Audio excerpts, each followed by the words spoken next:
సుమక్క ముఖ్యంగా చెప్పొద్దని చెప్పింది, మళ్ళీ చెప్తున్నాక నేను లేదు, మళ్ళీ చెప్తున్నా, నా కష్టం, నేను చిన్న స్క్రీన్ నుంచి వచ్చినా కాబట్టి నా కష్టం ఆల్రెడీ వద్దు చెప్తున్నా నేను.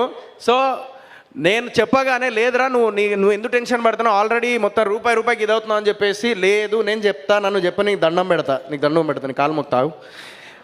సో లేదురా, నేను ఇంత పేరు సంపాదించుకున్న దేనికి, డబ్బులు సంపాదించుకున్నా, నేను పేరు సంపాదించుకున్న అన్న అయిపోయినాయి. మీరు ఎదిగేటప్పుడు, యంగ్స్టర్స్ మీరు ఎదిగేటప్పుడు ఇలాంటి సిచ్యువేషన్లో ఉన్నప్పుడు, లేదు నీ దగ్గర పైసా ఉంటే నేను అడిగేదాన్ని, కానీ నీ దగ్గర రూపాయి ఇది చేసుకొని కింద మీద పడుతున్నావు తెలుసు.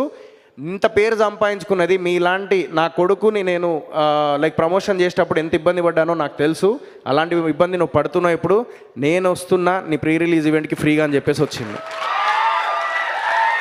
థ్యాంక్ యూ సో మచ్ అక్క, ఇది రియల్ కష్టం తెలుసుకొని వచ్చింది అక్క. సో ఆ విషయంలో మాత్రం నేను థ్యాంక్స్ చెప్పాలి సుమక్కకి.